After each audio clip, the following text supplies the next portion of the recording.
Welcome viewers. அது November 6, 2003 செஸ்னி, USA. Time அப்ப கரெக்டா சரியா பகல் 1 மணி 15 நிமிடங்கள் இருக்கும். கெல்லி சிஸ்க் அப்படிங்கிற ஒரு நபர் தன்னுடைய 4 வயசு பையனோட செஸ்னில இருக்க ஒரு சூப்பர் பைக் மோட்டார் ஸ்போர்ட்ஸ் ஷோரூமுக்கு போயிருக்காரு. அங்க போய் தான் வாங்கின ஒரு பைக்கான பணத்தை செட்டில் பண்ணிட்டு தன்னுடைய வேலை முடிஞ்சதுக்கு அப்புறமா அவருடைய வீட்டுக்கு திரும்ப போறாரு. கெல்லி அப்படி அவர் வீட்டுக்கு போன உடனே அவருக்கு ஒரு பெரிய அதிர்ச்சி காத்துட்டு இருந்துச்சு அப்படின்னு தான் சொல்லணும். ஏன்னா கெல்லி கொஞ்ச நேரத்துக்கு முன்னாடி எந்த கடைக்கு போயிட்டு திரும்பி வந்தாரோ அதே கடையில இருந்த 4 பேர் ரொம்பவே கொடூரமான முறையில ஷூட் பண்ணி கொலை பண்ணப்பட்டிருக்காங்க அப்படிங்கிற நியூஸ் தான் அவருடைய வீட்டுல அவர் டிவியை ஆன் பண்ணும் பொழுது ஓடிட்டு இருந்துச்சு.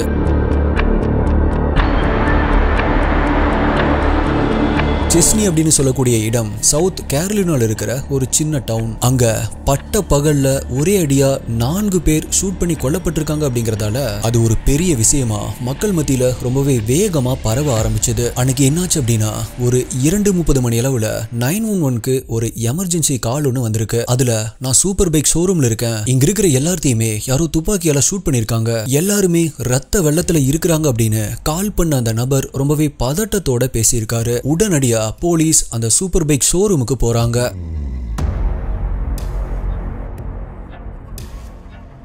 போலீஸ் அங்க போறதுக்கு முன்னாடியே மக்கள் கொஞ்சம் கொஞ்சமா அங்க கூடி இருந்தாங்க. அதனால போலீஸ் முதல்ல அந்த கிரைம் சீனை தங்களுடைய கண்ட்ரோலுக்கு கொண்டு வராங்க. அதுக்கப்புறமா தான் போலீஸ் இன்வெஸ்டிகேஷனை ஸ்டார்ட் பண்றாங்க. சூப்பர் பைக் மர்டர்ஸ் அப்படின்னு சொல்லப்படுற இந்த கேஸ் அமெரிக்க வரலாற்றிலேயே ரொம்பவே புதுமையான பல ட்விஸ்ட் நிறைஞ்ச one of the most wanted கேஸா இருந்துச்சு அப்படின்னு தான் சொல்லணும். அவ்வளோ இன்ட்ரெஸ்டிங்கா அடுத்து என்ன நடக்கும் அப்படின்னு இதோடைய இன்வெஸ்டிகேஷன் போக போக ரொம்பவே த்ரில்லிங்கா ரொம்பவே சில்லிங்கா இருக்கும். அண்ட் அது மட்டும் இல்ல, இந்த வீடியோவுடைய கடைசியில SDI உங்களுக்கு ஒரு பெரிய ட்விஸ்ட், ஒரு பெரிய அதிர்ச்சி காத்துட்டு இருக்கு. 7 நிமிடங்கள் 4 உயிர்கள் ஒரே துப்பாக்கி. கடைசியில் அந்த கில்லரை போலீஸ் கண்டுபிடிச்சாங்களா இல்லையா? இந்த கொலைகள் எல்லாத்துக்குமே காரணம் வெறும் காதலா இருக்குமா? அமெரிக்கால ரொம்பவே பரபரப்பா பேசப்பட்ட சூப்பர் பைக் மர்டர் கேஸை பத்தி தான் இன்னைக்கு வீடியோல நம்ம டீகோட் பண்ண போறோம். நீங்க பார்த்துட்டு இருக்கிறது சரவணன் டீகோட்ஸ். நான் உங்கள் சரவணன். வாங்க இன்னைக்கு வீடியோக்குள்ள போலாம்.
சூப்பர் பைக் மோட்டார் ஸ்போர்ட்ஸ் அப்படிங்கிறது ரொம்பவே சக்சஸ்ஃபுல்லான ஒரு மோட்டார் பைக் டீலர்ஷிப் ஷோரூம். இந்த ஷோரூமுடைய ஓனர் ஸ்காட் பாண்டர் அப்படின்னு சொல்லக்கூடிய 30 வயது நபர். இந்த ஸ்காட் மற்றும் இவருடைய அம்மாவான 52 வயதான பெவர்லி கை, ஷோரூம் மெக்கானிக்கான 26 வயதான கிறிஸ், ஸ்காட்டுடைய ஃப்ரெண்டும் சர்வீஸ் மேனேஜருமான 30 வயதான பிரைன். இவங்க 4 பேரும் தான் அன்னைக்கு ஷோரூம்குள்ள ரொம்பவே கொடூரமான முறையில ஷூட் பண்ணி கொல்லப்பட்டிருந்தாங்க. போலீஸ் அவங்களுடைய இன்வெஸ்டிகேஷன்ல இந்த கொலை எப்படி நடந்திருக்கும் அப்படிங்கறத கண்டுபிடிக்கிறதுக்காக சம்பந்தப்பட்ட எல்லாரையுமே இப்ப விசாரிக்க ஆரம்பிக்கிறாங்க.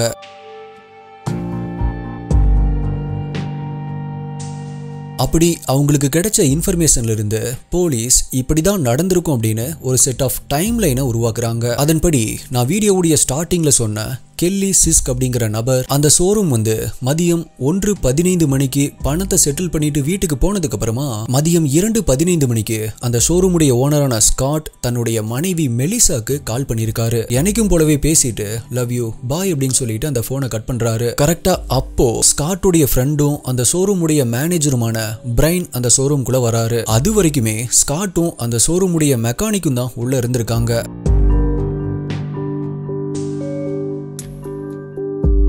ஸ்காட்டுடைய அம்மாவான பெவர்லியை பத்தி சொல்லணும் அப்படின்னா எப்பவுமே தன்னுடைய பையனுடைய பிசினஸ் விஷயத்துல உதவியா இருந்திருக்காங்க. சோ அன்னைக்குமே ஒரு பேங்க் வேலையை முடிச்சிட்டு அப்பதான் அவங்களும் ஷோரூம்குள்ள வந்திருக்காங்க. இப்போ சுடப்பட்டு இறந்து போன அந்த 4 பேருமே ஷோரூம்குள்ள வந்தாச்சு. அந்த டைம்ல தான் லீ அப்படின்னு சொல்லக்கூடிய ஸ்காட்டுடைய ஃப்ரெண்ட் ஒருத்தர் ஸ்காட்டுக்கு கால் பண்ணியிருக்காரு. அந்த கால்ல லீ ஸ்காட் கிட்ட இன்னைக்கு நம்ம மீட் பண்ணலாமா அப்படின்னு கேட்டிருக்காரு. அதுக்கு ஸ்காட்டோ இப்பவே நான் ஃப்ரீயா தான் இருக்கேன் வா அப்படின்னு சொல்லியிருக்காரு. உடனடியா லீ தன்னுடைய வண்டி எடுத்துட்டு ஷோரூம்க்கு கிளம்பி வராரு. அப்படி வந்த லீக்கு தான் ஒரு பெரிய அதிர்ச்சி காத்துட்டு இருந்துச்சு.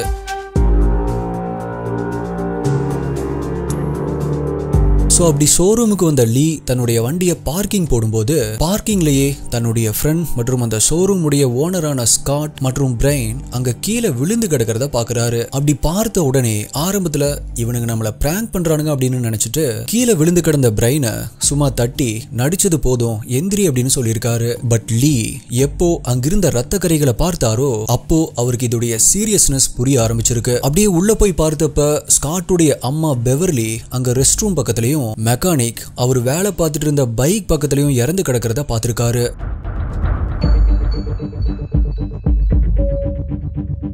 சோ உடனே லீ தான் 911க்கு கால் பண்ணியிருக்காரு. இன்ட்ரோல நம்ம பார்த்த 911க்கு கால் பண்ண நபர் இவரு தான். அதுக்கப்புறமா தான் போலீஸும் அங்க வந்திருக்காங்க. இப்ப ஃபர்தரா இன்வெஸ்டிகேட் பண்ண போலீஸ்க்கு இறந்த 4 பேருமே 2 முறை ஷூட் பண்ணப்பட்டிருக்காங்க அப்படிங்கிறது தெரிய வருது. ஆனா அந்த ஷோரூம்குள்ள எந்த விதமான திருட்டோ கொள்ளையோ நடக்கல அப்படிங்கிறதும் தெரிய வருது. பிகாஸ் அதற்கான எந்த ஒரு தடயமும் அங்க இல்ல. இது தவிர வேற எந்த ஒரு இன்ஃபர்மேஷனுமே போலீஸ்க்கு கிரைம் சீன்ல இருந்து கிடைக்கவே இல்ல. ஆக்சுவலா சொல்ல போனா சந்தேகத்துக்கு இடமா ஒரு ஃபிங்கர் பிரிண்ட் கூட போலீஸ்க்கு அங்கிருந்து கிடைக்கல. ஸ்காட்டுடைய ஃப்ரெண்டான லீ அதாவது 911க்கு கால் பண்ண லீ போலீஸ் கிட்ட என்ன சொல்லியிருக்காரு அப்படின்னா அவரு ஸ்காட்டுக்கு ஃபோன் பண்ணார் இல்லையா இன்னைக்கு மீட் பண்ணலாமா அப்படின்னு. அப்படி ஃபோன் பேசி அந்த போனை கட் பண்ண அடுத்த 8வது நிமிடத்துல அவர் ஷோரூமுக்கு வந்ததா போலீஸ் கிட்ட சொல்லியிருக்காரு. விச் மீன்ஸ் அந்த கேப்ல அதாவது அந்த 7 நிமிட கேப்ல தான் இந்த 4 கொலைகளும் நடந்திருக்கு.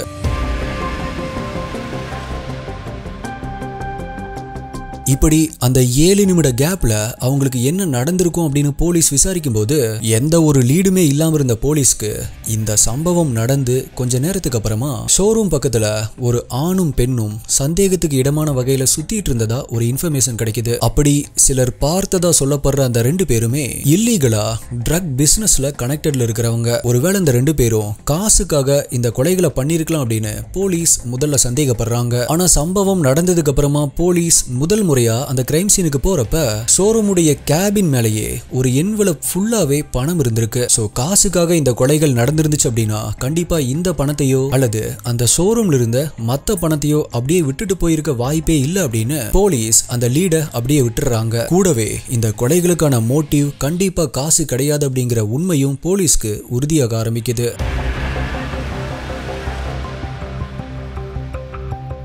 அப்ப காசுக்காக பண்ணல அப்படின்னா கண்டிப்பா பர்சனல் ரிலேஷன்ஷிப்காகவோ பர்சனல் வெஞ்சன்ஸ்க்காக அதாவது தனிப்பட்ட பகைக்காக தான் இந்த 4 கொலைகளும் நடந்திருக்கும் அப்படின்னு போலீஸ் நினைச்சாங்க. சோ கொல்லப்பட்டவங்களுக்கு ஏதாவது பகை இருக்கா அப்படின்னு அவங்களுடைய ஃபேமிலி கிட்ட அவங்களுடைய ஃப்ரெண்ட்ஸ் கிட்ட அப்படின்னு விசாரிக்க ஆரம்பிக்கிறாங்க. அப்படி விசாரிச்சதுல போலீஸ்க்கு ஒரு கவலையான விஷயம் தெரிய வருது. அது என்ன அப்படின்னா ஸ்காட் இறக்கும் பொழுது அவருடைய மனைவியான மெலிசா பிரெக்னண்டா இருந்திருக்காங்க அப்படிங்கிறது தெரிய வருது. ஸ்காட் இறந்ததுக்கு அப்புறமா தான் மெலிசாக்கு குழந்தை பிறந்திருக்கு.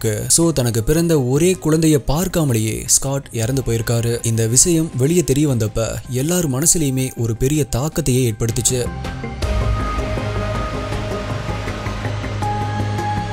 சோ அப்படி விசாரிக்கும் பொழுது அந்த 4 பேருக்குமே எந்த ஒரு பகையோ எதிரியோ இருந்த மாதிரி தெரியல. அதனால போலீஸ்க்கு அவங்களுடைய ஃபேமிலி மேலேயே சந்தேகம் வர ஆரம்பிக்குது. சோ அவங்க ஒவ்வொருத்தரையுமே தனித்தனியா அப்சர்வ் பண்ண ஆரம்பிச்சாங்க. அதுல அவங்க ஸ்காட்டுடைய ஒய்ஃபான மெலிசாவையும் விட்டு வைக்கல. பல தடவை மெலிசாவை போலீஸ் ஸ்டேஷனுக்கு வர வச்சு இன்ட்ராகேட் பண்றாங்க. அப்படி போலீஸ் விசாரிச்சதுல அவங்களுக்கு பெரிய மைண்ட் ப்ளோயிங் ட்விஸ்ட் காத்துட்டு இருந்துச்சு.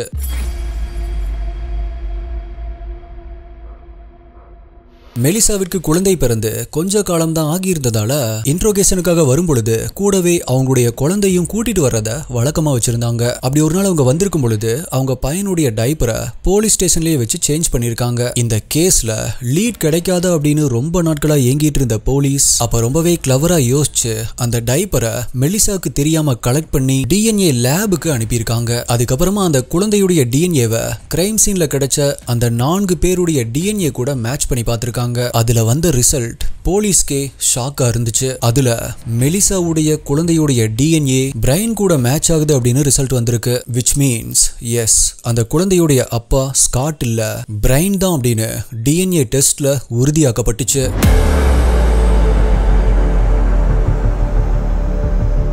ஸோ போலீஸ் அவங்களுக்கு கிடைச்ச இந்த ஒரு ஆதாரத்தை வச்சு ஒரு கள்ள காதலால உருவான மோதலால தான் இந்த கொலைகள் நடந்திருக்கலாம் அப்படிங்கிற ஒரு முடிவுக்கு வந்தாங்க. அதே சமயம் மெலிசாவையும் கூப்பிட்டு அவங்க கண்டுபிடிச்ச அந்த உண்மையை சொல்லுங்க எப்படி இந்த கொலையை பண்ணீங்க, இந்த கொலைக்கான பிளானை யாரு போட்டாங்க அப்படின்னு மெலிசாவை மிரட்டி விசாரிக்க ஆரம்பிக்கிறாங்க. ஆனா மெலிசாவோ போலீஸ் சொல்றதை ஏத்துக்கவே இல்ல.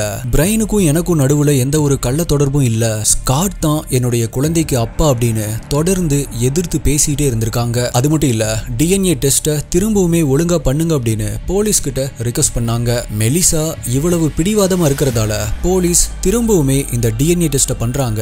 ஆனா இந்த முறை ப்ராப்பரா குழந்தையுடைய பிளட்ல இருந்து டிஎன்ஏ சாம்பிள் எடுத்து அந்த குழந்தையுடைய டிஎன்ஏவை மேட்ச் பண்ணி பார்க்கிறதுக்காக லேபுக்கு அனுப்பி வைக்கிறாங்க. ஆனா இந்த முறையும் மெலிசாவுடைய குழந்தைக்கு அப்பா பிரைன் தான் அப்படிங்கிறது கன்ஃபார்மா மறுபடியுமே உறுதியாகுது.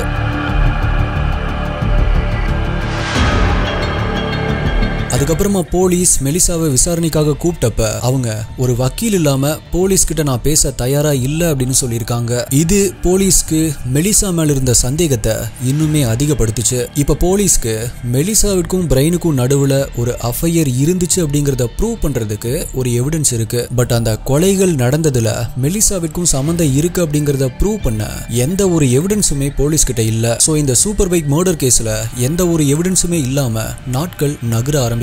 ஆனா போலீஸ் அப்பவுமே மெலிசாக்கு எதிரா ஏதாவது ஒரு எவிடன்ஸாவது கிடைக்கும் அப்படின்னு ரொம்பவே தீவிரமா இன்வெஸ்டிகேட் பண்ணிட்டு தான் இருந்தாங்க. அப்பதான் இந்த கேஸ்லயே யாருமே கொஞ்சம் கூட நினைச்சு பார்க்காத இன்னொரு மிகப்பெரிய ட்விஸ்ட் நடக்க ஆரம்பிச்சது.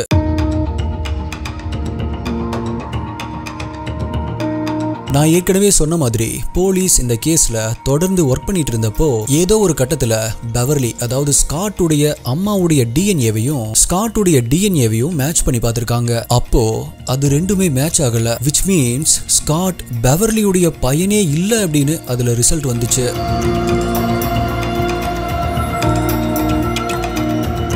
ஆனா அப்படி இருக்க வாய்ப்பே இல்ல. கண்டிப்பா இதுல ஏதோ தப்பு நடந்திருக்கு அப்படின்னு மறுபடியும் எக்ஸாமைன் பண்ணி பார்த்தப்பதான் ஸ்காட் மற்றும் பிரைனுடைய இறந்த உடல்கள் பக்கத்து பக்கத்துல இருந்ததால அவங்களுடைய டிஎன்ஏ சாம்பிள்ஸ் தவறுதலா மிக்ஸ் ஆயிருக்குது அப்படிங்கிற உண்மை வெளியே வந்துச்சு. சோ ஆரம்பத்துல மெலிசா தன்னுடைய பையனுடைய அப்பா ஸ்காட் தான் அப்படின்னு சொன்னது 100% உண்மைதான். மெலிசாக்கும் பிரைனுக்கும் நடுவுல எந்த ஒரு கள்ள தொடர்புமே இல்ல, எந்த ஒரு உறவுலையுமே அவங்க இருக்கல. ஆக்சுவலா சொல்ல போனா மெலிசா எந்த ஒரு தப்புமே பண்ணல, அந்த கொலைகளுக்கும் அவங்களுக்கும் எந்த ஒரு சம்பந்தமுமே இல்ல அப்படிங்கிறது உறுதியாக்கப்படுது.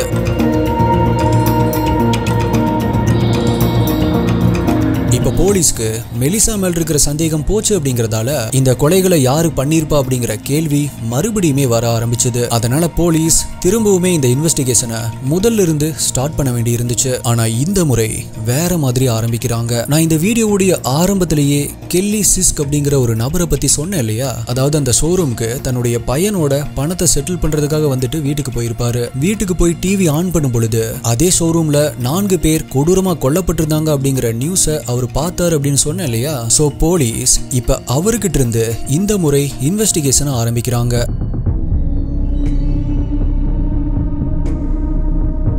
கெல்லி ஆரம்பத்திலேயே போலீஸ் கிட்ட அவர் ஷோரூமுக்கு போயிருந்தப்ப அங்க ஷோரூம்ல இன்னொரு நபரை பார்த்ததா சொல்லியிருப்பாரு. அதுல அவருக்கு இருக்கிற ஞாபகத்தை பொறுத்தவரை அந்த நபர் ஒரு மோட்டார் பைக்கை வாங்குறதுக்காக வந்திருந்ததாகவும் பட் அவருக்கு அதை பத்தி சரியா நாலேஜ் இல்ல அப்படின்னு அவர் சொல்லியிருக்காரு. அது மட்டும் இல்ல, அந்த நபர் அது அப்ப வெயில் காலமா இருந்தாலும் லெதர் கோட்டை போட்டுட்டு ரொம்பவே வியர்டா இருந்ததாகவும் சொல்லியிருக்காரு. சோ கெல்லி சொன்ன அந்த இன்ஃபர்மேஷன் படி அந்த ஒரு நபர் கில்லரா இருக்க வாய்ப்பு இருக்கலாம் அல்லது இல்லாம கூட இருக்கலாம். ஆனா கண்டிப்பா அந்த நபருக்கு இந்த கொலைகளை பத்தின வேற ஏதாவது இன்ஃபர்மேஷன் தெரிஞ்சிருக்கும் அப்படிங்கறத போலீஸ் உறுதியா நம்புனாங்க.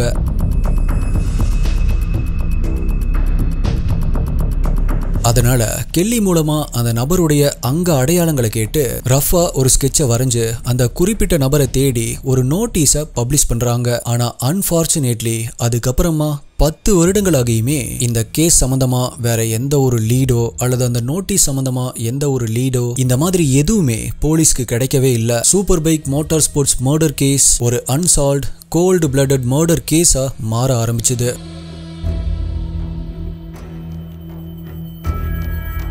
சோ இது ஒரு அன்சால்வ்டு கேஸா?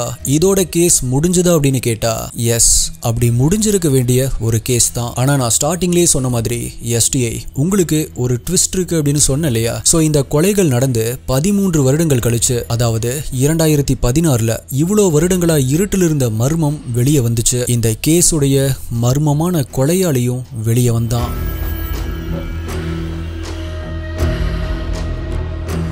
அது நவம்பர் 3, 2016 சவுத் கேரளினா. வேற ஒரு மர்டர் கேஸ்ல போலீஸ் ஒரு வியர்டான சீரியல் கில்லர் ஒருத்தனை அரெஸ்ட் பண்றாங்க. அவனை பத்தி டீப்பா விசாரிக்கும் பொழுது அவன் ஒரு சைக்கோ கில்லர் அப்படிங்கிறது தெரிய வருது. அப்ப நடந்த விசாரணையில அவன் யாருமே எதிர்பார்க்காத ஒரு கன்ஃபெஷனை கொடுக்க ஆரம்பிக்கிறான். இந்த கொலைகள் மட்டும் இல்ல, இவ்வளோ நாட்களா நீங்க சால்வ் பண்ண திணறிட்டு இருக்கிற சூப்பர் பைக் மோட்டார் ஸ்போர்ட்ஸ் ஷோரூம்ல நடந்த அந்த 4 கொலைகளையும் நான் தான் பண்ண அப்படின்னு அவனே அவனுடைய வாயாலேயே கன்ஃபஸ் பண்ணியிருக்கான்.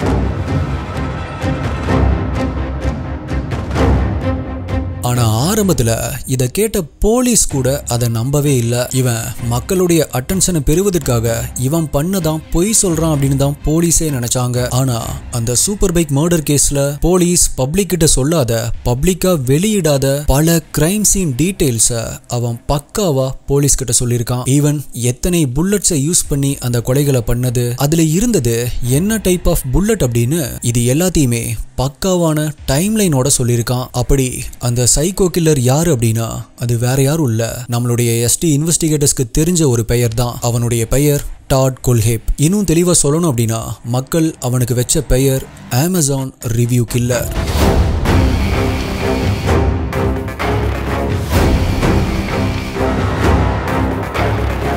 நம்ம சேனலை தொடர்ந்து பார்க்குறவங்களுக்கு இவன் யாரு அப்படிங்கிறது தெரிஞ்சிருக்கும். அமேசான் ரிவ்யூ கில்லர் யாரு அப்படின்னு தெரியாதவங்க மேலே கார்டு தரேன், டிஸ்கிரிப்ஷன் பின்டு கமெண்ட்ல லிங்க் தரேன், கண்டிப்பா அந்த வீடியோ பாருங்க. நான் ஆல்ரெடி சொன்ன மாதிரி எல்சியூ லோகேஸ் சினிமேட்டிக் யூனிவர்ஸ் மாதிரி இது எப்படி கனெக்ட் ஆகுது பாத்தீங்களா? ஆனா போலீஸ் கிட்ட ஒரு கேள்வி இருந்துச்சு, எதுக்காக இந்த கொலைகளை பண்ண, காரணம் என்ன, மோட்டிவ் ஆஃப் மர்டர் என்ன அப்படின்னு டாட் கிட்ட போலீஸ் கேட்டப்ப அவன் சொன்ன அந்த ரீசன் எல்லாத்தையுமே யோசிக்க வச்சது. அப்படி அவன் அன்னைக்கு சொன்ன கன்ஃபெஷன் இதுதான்.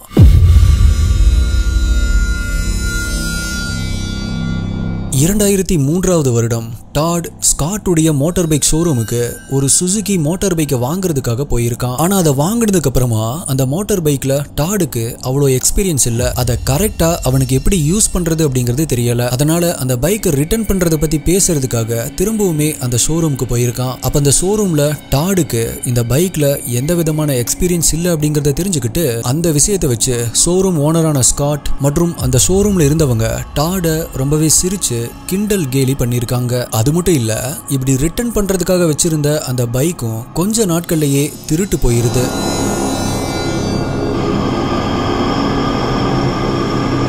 டாட் என்ன நினைச்சிருக்கான் அப்படின்னா இந்த சூப்பர் பைக் ஷோரூமுடைய ஆட்கள் தான் இந்த பைக்கை திருடி இருக்காங்க. பிகாஸ் டாட் பைக்கை வாங்கும் பொழுது இவங்க எங்க டெலிவரி பண்ணாங்களோ அங்கிருந்து தான் இந்த பைக் திருட்டு போயிருக்கு. ஸோ டாடுக்கு இந்த சூப்பர் பைக் ஷோரூம்ல இருக்கிற ஆட்கள் மேலதான் சந்தேகம் இருந்திருக்கு. ஆனா அவன் முதல்ல எதுவுமே பண்ணாம இருந்தாலுமே போக போக அவனுடைய சந்தேகம் மற்றும் அவங்க இவனை கேலி பண்ணது அப்படின்னு இதை நினைச்சு பார்த்து அவனுடைய மனசுல அது ஒரு வெறியா கோபமா மாற ஆரம்பிச்சிருக்கு. அதனால நவம்பர் 6, 2003 அதாவது சம்பவம் நடந்த அந்த நாள் டாட் இன்னொரு பைக் வாங்குற மாதிரி அந்த ஷோரூமுக்கு போயிருக்கான். அப்பதான் தன்னுடைய பணத்தை செட்டில் பண்றதுக்காக கெல்லியும் தன்னுடைய பையனோட அந்த ஷோரூமுக்கு வந்திருக்காரு. அங்க லெதர் ஜாக்கெட் போட்டுட்டு நின்னுட்டு இருந்த டாடையும் பார்த்திருக்காரு. இப்போ கொஞ்ச நேரம் வெயிட் பண்ணிட்டு இருந்த டாட் அங்கிருந்த கஸ்டமர்ஸ் எல்லாருமே வெளியே போனதுக்கு அப்புறமா தன்னுடைய கன்னை வெளியெடுத்து ஷோரூம்ல இருந்த அவங்கள ஷூட் பண்ண ஆரம்பிச்சிருக்கான்.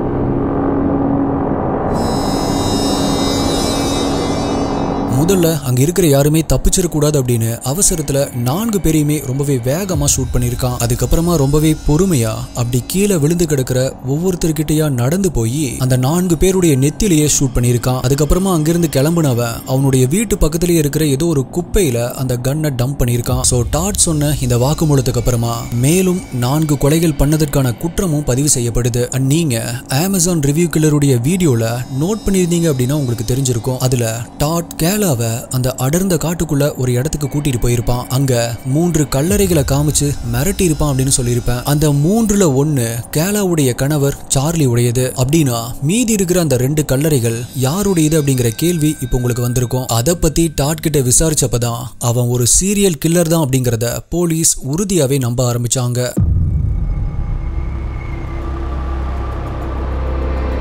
அது என்ன அப்படின்னா கேலா மற்றும் சார்லியுடைய சம்பவத்திற்கு கரெக்டா 1 வருடத்திற்கு முன்னாடி, அதாவது 2015ல இதே மாதிரியான ஒரு கப்பலை டாட் அவனுடைய இடத்துக்கு கொண்டு வந்திருக்கான். அதுல எப்படி கேலாவுடைய கணவர் சார்லிய ஆரம்பத்திலேயே ஷூட் பண்ணி கொலை பண்ணானோ அதே மாதிரி அந்த கப்பல்ல அவரையுமே கொலை பண்ணிட்டு மனைவிய கிட்டத்தட்ட 2 வாரமா அடைச்சு வச்சு ரேப் பண்ணிட்டு அதுக்கப்புறம் அவங்களையும் கொண்டு அந்த 2 பேரையுமே அந்த காட்டுக்குள்ளேயே புதைச்சிருக்கான். சோ அந்த 2 பேர் மற்றும் கேலாவுடைய கணவர் சார்லி இந்த 3 பேருடைய கல்லறைகளை தான் கேலா கிட்ட காமிச்சிருக்கான். 2017ல அமேசான் ரிவ்யூ கில்லரான டாடுக்கு சூப்பர் பைக் ஷோரூம்ல 4 பேர், கேலாவுடைய கணவர் மற்றும் அதுக்கு முன்னாடி 2 பேர் அப்படின்னு மொத்தமா 7 பேரை கொலை பண்ணதற்கான குற்றத்திற்காக கேலாவை கடத்தின குற்றத்திற்காகவும் சேர்த்து பரோல் இல்லாத ஆயுள் தண்டனை வழங்கப்பட்டுச்சு. இப்படி சமூகத்துல பல கொலைகளை பண்ணி மக்களுடைய பாதுகாப்புக்கு அச்சுறுத்தலாகவும் ஒரு சைக்கோ போலவும் டாட் மாறினதற்கு காரணம் என்ன அப்படின்னு போலீஸ் தேடி பார்க்கும்போது பேட் பேரண்டிங், அதாவது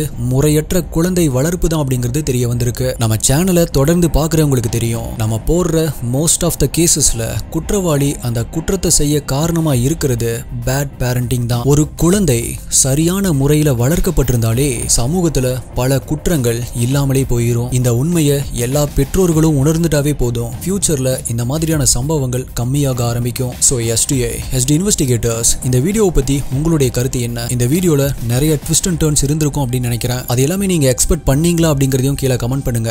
ஒவ்வொரு வீடியோலயுமே நம்ம போடுற எஃபோர்ட் உங்களுக்கு பிடிச்சிருந்துச்சு அப்படின்னா இந்த வீடியோக்கு ஒரு லைக் கொடுத்து உங்களுடைய சப்போர்ட்டை கொடுங்க. மேலும் இப்போ வரைக்குமே சப்ஸ்கிரைப் பண்ணாம பார்த்துட்டு இருந்தீங்க அப்படின்னா இப்பவே நம்மளுடைய சேனலை சப்ஸ்கிரைப் பண்ணிக்கோங்க. நம்மளுடைய சேனல்ல dark, strange, mysterious, solved, unsolved மாதிரியான ட்ரூ கிரைம் கேசஸ் தான் ரொம்பவே டீடைல்டா டீகோட் பண்ணுவோம். ஒரு நாள் விட்டு ஒரு நாள் இந்த மாதிரியான வீடியோஸ் தான் வரும். இந்த வீடியோல நீங்க கொடுக்குற உங்களுடைய கமெண்ட்ல பெஸ்டான கமெண்ட் அடுத்த வீடியோல வரும். இதே மாதிரியான வேற ஒரு வீடியோல மீட் பண்றேன். நன்றி, பாய்.